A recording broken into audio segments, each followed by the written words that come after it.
Hi, everyone. Thanks for listening in today. My name's Kaylee. I work for the U.S. Center for Mental Health and Sport. I've been here since last spring, on with Ellie here. We're both college soccer players. I played a year at Syracuse, and I'll let Ellie introduce herself here as well. Yes, hello everyone.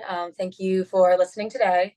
I'm Ellie Johnson. I go to James Madison University, currently in my fifth year, playing Division I soccer, and I actually grew up playing soccer with Kaylee, so that's how we know each other. And today we kind of just want to talk a little bit about body image and the stressors that come with being an athlete at such a high level, but kind of have a more candid conversation about it because I think it's really important to be vulnerable and to have these conversations in a more relaxed setting, so that people can understand that they're not going through it alone if that is the case. Yeah, I think it's super important to have that authenticity in these conversations, just really show that they are important, they are real, and that you can have them. So, as Ellie said, we've been friends for a long time. We met through soccer, so we are excited to just chat about this as friends. So, Ellie, I know you want to tell a little bit of your story, so you want to just kick it off? Yeah, so where do I begin? Um, First off, I started playing soccer when I was super young. Um, I think with every athlete, as myself, it was always just a release for me, kind of my safe place, what made me feel happy when things in my life weren't necessarily going my way, or if I felt overwhelmed with making friends or in school. I just always had soccer and my teammates to go rely on and just kind of escape reality. However, when you go from growing up your whole life playing soccer to then transitioning into collegiate athletics, it is a super big difference in terms of the competitiveness, just the nature of it all, the environment you're in, and a little bit of the pressure to compete, the pressure to do well, the pressure to play, to get on the field, to be the best, because you're so used to being the best person on your club team, and then you get into this pool of players who were all the best on their club team, and you try and find ways to um, become better, which for me, I did that through manipulating my exercise and my nutrition in a way that I thought would help me, but in reality, it actually hurt me. Um, so yeah, I have talked to Kaylee about this a little bit before, as she mentioned, for friends, but around quarantine when COVID started, and the world kind of shut down, we were all sent home, and I took that as my time to really get into fitness and eating well and nutrition in terms of, I'm going to come back whenever the world does open back up again, whenever I go back to school, and I'm going to be the fittest person on the field. I'm going to have the upper hand because I'm going to be able to outrun everybody. I'm going to be able to last 90 minutes on the field. And there was no one stopping me. I was super, super driven. Um, but I think the problem is that when you have that idea in your head and you also put so much pressure on yourself as an athlete, you also want to do it to the best in a point where it can become unhealthy. Um, so I started off doing something I thought was good for me, but ended up hurting myself in the end, which was a mixture of exercising way too much and not eating nearly enough of the foods that I needed to be a performer. And then when I came back to school, the exact opposite of what I thought would happen happened. And instead of being, the starting player who's the most fit and could beat out anyone, I was on the bench. I wasn't traveling. I wasn't competing because I couldn't even drag my body through practice. I couldn't sustain the amount of um, work and practices and lifts that were being asked of me. And that was my harsh reality at the time. So, yeah. Yeah, I mean, I can certainly like relate in similar ways, in different ways, for my own experience playing at Syracuse. That pressure you mentioned is definitely something that like was really a challenge for me.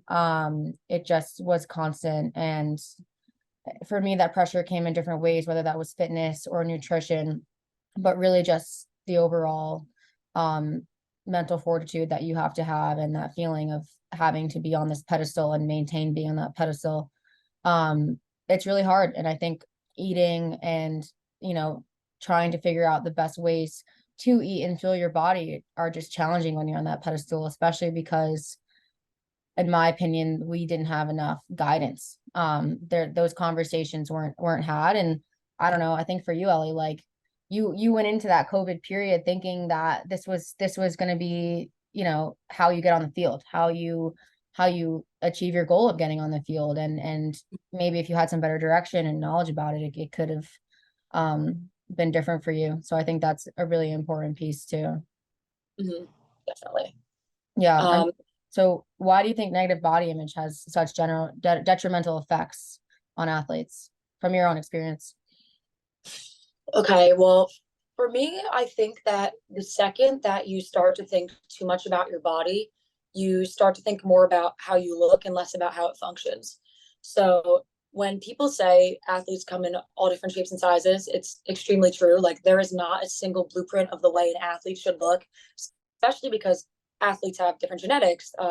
There's a lot of different things that play into it that can make you very different than someone playing in your exact position, your same age, um, but you can be completely different people. So for me, I remember that I would be doing sport specific training with my soccer team, with my trainer at the time when I was home, and then we went back for COVID or after COVID lifts with the team.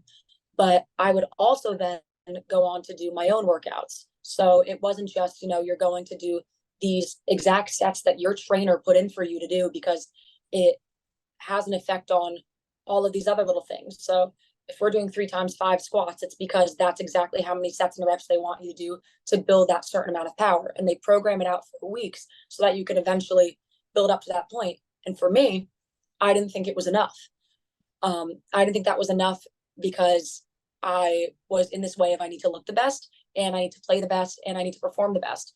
And um, I think along the way, it became, you know, less about performing and more about maintaining that look because people started to say, you know, like, you look good, you're shredded, you're ripped, you have a six pack. And it feels good to hear those things. And that makes you continue to fuel those unhealthy habits. So I think for myself, and I know definitely a lot of other athletes, people that I know personally, it's just very easy to go from focusing on performance to now I'm going to go focus on what my body looks like. And a lot of the times when your body is at its lowest weight, it's not necessarily at its peak performance because you need the calories, you need to have a little bit of extra muscle, a little bit of extra weight to get you through such excruciating exercise. Like you cannot get through 90 minutes of a soccer game or whatever other sport you play when you're not eating enough to fuel that. Yeah. So for me, that was a big realization, I think. Um, I also think that when I had this eating disorder, I kind of lost my identity a little bit because soccer wasn't going my way. So as I mentioned, I thought, you know, I'm going to come back. I'm going to be a starter. That didn't happen. So when that didn't happen, I was like, now what? I'm not even a good soccer player. I can't get on the field. So what is my actual identity? And my identity became being the fittest person, being the person who ran the most on the run test, being the person who could run the fastest tempo pace or who could do the most chin ups, stuff like that. I measured my value and my worth based on my identity according to working out because I lost that piece of like, I am a soccer player. It was just, you know, I am really fit. And that had a huge implication for my mental health because you spend, I don't know, 16, 17 years of your life so deeply rooted in the fact that you are a soccer player. And when that's stripped from your own doing, from actions that I did to myself, it's just really, really hard to cope with. So I think that that is another really huge detriment to all athletes who face negative body image. Yeah, I mean, I think the identity piece is huge. I faced that with my own soccer journey. I played a year at Syracuse and then I had to stop playing um for some different reasons, but I lost my identity completely after that because similarly to you, like that was my whole life. I was a soccer player and I didn't find myself in anything else. So after soccer was stripped from me, I just, you know, I really struggled mentally. And it will forever have a huge impact on my life. But I've, you know, I've grown from it now, and Ellie, you have too, which is amazing. But we know that there's tons of athletes out there who are still struggling with this type of stuff. And just to emphasize like the importance of having these types of conversations, it means the world to me personally to have these conversations. But yeah, I think identity is a huge piece. And I think a piece of that too, Ellie, is the pressure, like the pressure you feel to perform and get on the field. Like it flooded into the pressure you put on yourself. And I think that's definitely a big thing, the pressure overall, you know? Mhm. Yeah.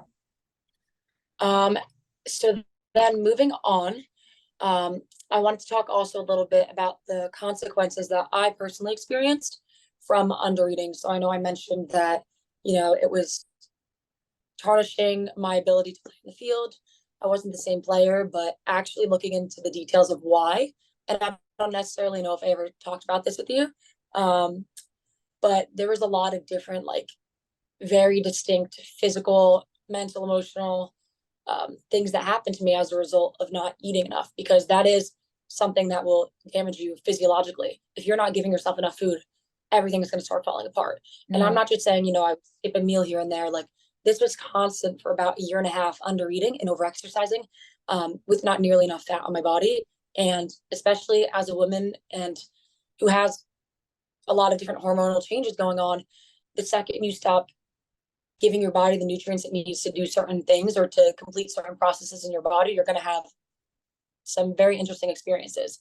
So for me, one, I couldn't sleep, like never. I stayed up all night, tossing and turning, which also then kind of played into that cycle of, okay, why am I not performing? Okay, not only am I not eating, but because I'm not eating enough and working myself out too much, I can't sleep. I'm not recovering.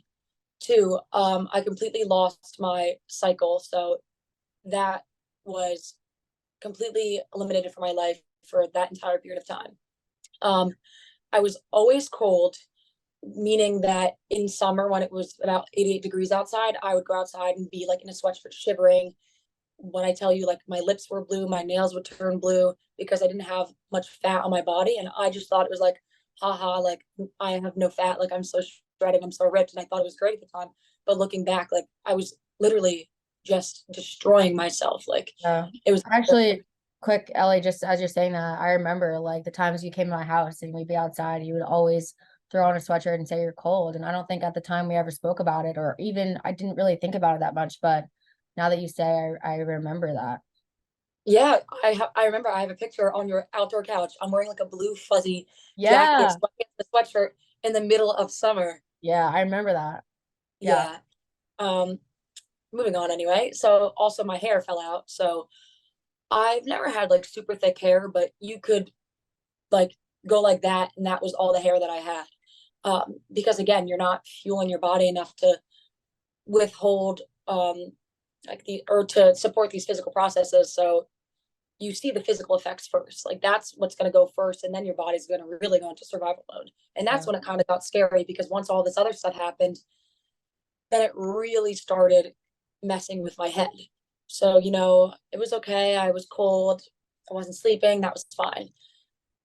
Eventually, my head was just completely like, it was everywhere. I had brain fog. I isolated myself from everyone, my friends, for months. I didn't hang out with them because I just felt uncomfortable. And I also felt like I had to stick so much to like this schedule of like, wake up, workout, eat, work out again, eat, go on a walk, eat, go on another walk, dinner, dessert, go to bed.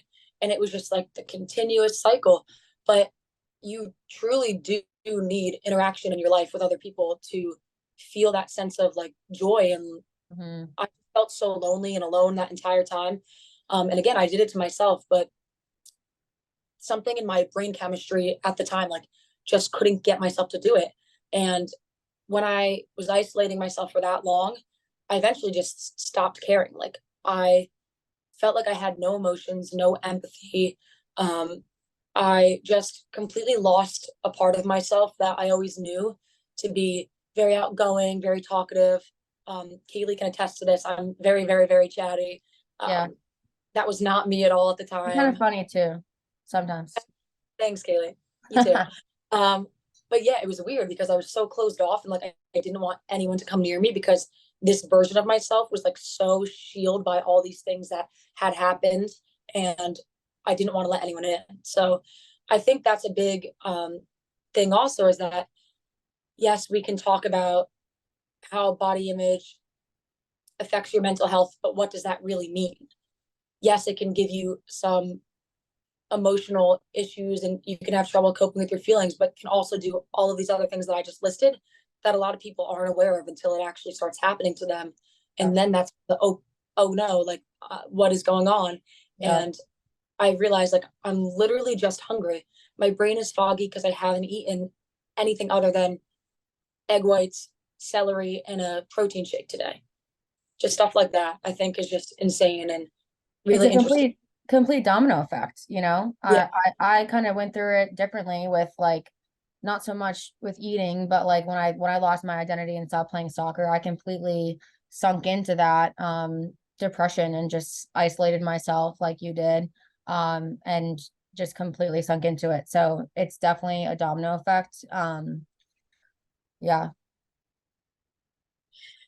Yeah. I mean, I'm happy that obviously we're very comfortable having these conversations with each other, but I hope for anyone who does end up listening to this, they also can see the value um, in being open with other people.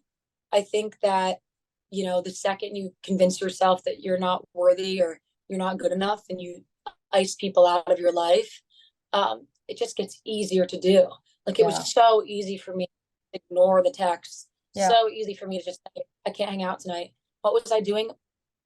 I was going on my fifth walk of the day. And suddenly Something you start completely to prefer it that way too. You prefer it. yeah, exactly.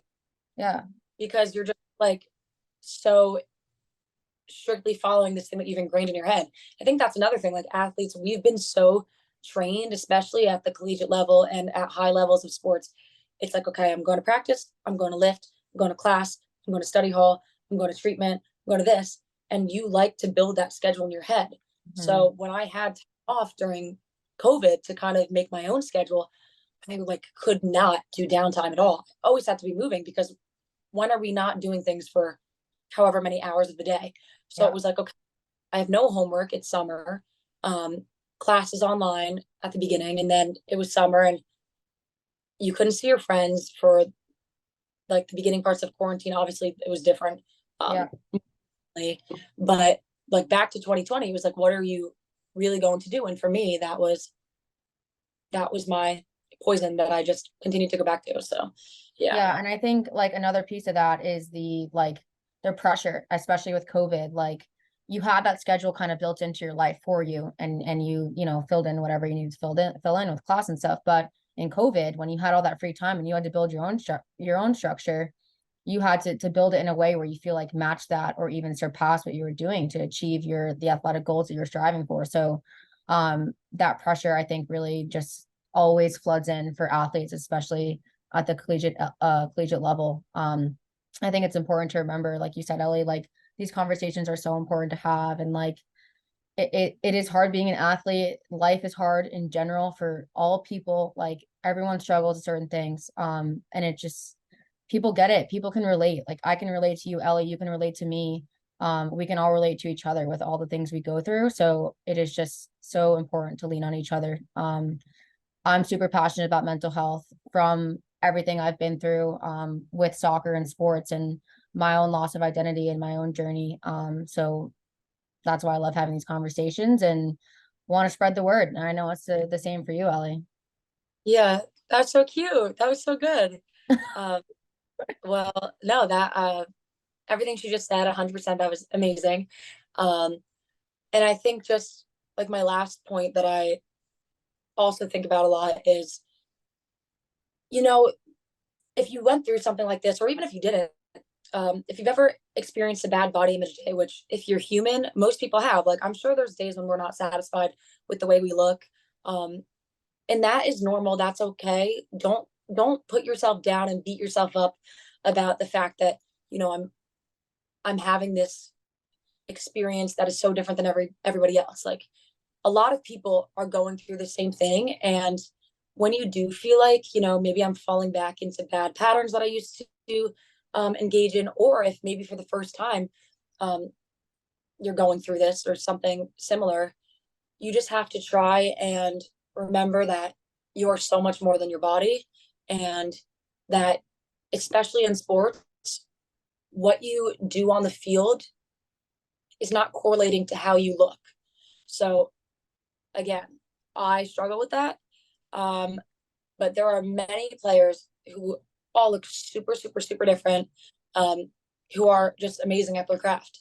And I would just recommend that, same as when you're just struggling on a daily basis, not necessarily with body image, but you're having a bad day, a bad mental health day, like try going on a walk, try doing things for yourself, and just try and Even learn try that. this. Yeah, exactly. Try picking up the phone, calling a friend, and I'm sure someone will be able to relate to you on some scale. Me and Kaylee sitting here probably just realized that we have more in common even than we thought, because as much as we were aware that we've both struggled with many things in sports, we haven't had a conversation like this about this topic, and it's just very wholesome. And I don't know, it just feels very good knowing that you have someone who is there for you. So thanks, Kaylee. And Thanks, yeah. Ellie. Yeah. Well, last question for you that came to my mind just to wrap it up here. Like, how do you think you overcame your struggle with body image? It's a good one. I think it got to a point where, and it doesn't for everyone, I don't know everyone's struggles, but I think for me, it got to a point where I realized if I didn't change things, it was going to get really bad really fast. Um, I also got to a point where I was just so, so, so hungry that the second I decided to start eating a little bit more, I was eating a lot more. And I'd read online, used my resources about how, extreme hunger is a thing, and that you should just listen to your body and fuel it because it's not lying to you. And I needed the calories. I needed to gain weight fast. It was within a matter of probably 2 months. It was summer from sophomore year to junior year that I gained a lot of my weight back that I had lost, and got into a position that made me able to play again. I think that was the other thing, is I knew that there was so much more in me as a person and as a soccer player. I was not satisfied with the version of myself that I was when I wasn't treating myself right. I wasn't happy with the fact that I was okay shutting out the people closest to me, that I didn't care to ask my parents how their day was because I was so focused on let me go do my workout that it doesn't matter. And I wasn't happy with the fact that my whole life I trained for this thing that I loved so, so, so, so much. And I was the one that made myself resented at the time. I thought, soccer's doing this to me, but it wasn't that. It was me doing it to myself, and I had to kind of face that reality, which is hard. Like accepting that you're doing it to yourself can be really hard. Yeah. I know it's easier said than done, but that was my first step. Is I had to be like, you are the only one who can fix this. You have to want it, and just from there, I started quickly seeing a difference in the way that I carried myself through every day, the way I performed. Because again, um, food is a great thing, and it makes a huge difference when you're eating enough and when you're not. So that's Yeah. kind of how it was for me. Yeah. That's awesome. Yeah. I mean, I can like the theme of this, I can certainly relate. You just kind of gotta get, well, I don't think the goal is to let it get to that point, but I don't know, if you're listening to this and you feel like you're relating to things that either of us have struggled with, think about it and think introspectively about yourself and who you want to be, because you deserve to be the best version of yourself. So go for it and be that person. Wow. Bravo. Okay. Last thing. Favorite food. Ooh, favorite food. This isn't a food, but any like Mediterranean cuisine. I've literally eaten um Greek meatballs and Mm. tzatziki and rice every night since being at school, because it's just the easiest thing. And um, Mark Johnson, my father, he brings me meatballs when he comes and visits, and it's just they're so good and they're easy, and I just love, love, love. Meatballs are great. Great choice. I would have to say, Amy, my mother, is oh, an excellent chef. oh yeah, So she's downstairs cooking some penne alla vodka right now, Mm. which I have to say is my solid favorite. Penne vodka pasta with chicken, a little veggies on the side, some Brussels maybe, roasted, a little crispy with My balsamic. mouth is watering. Tell Uh, her that I'm expecting some chicken marsala when I come back in the winter. oh, what am I thinking? Chicken marsala is my hands down favorite. I know, I Yeah. mean, I'm ready for penne vodka tonight. So marsala, that's the one. My mom's. All right. Well, All right, fantastic talk. Everyone, let's I go hope you grub. enjoyed the conversation and yeah, Go grub.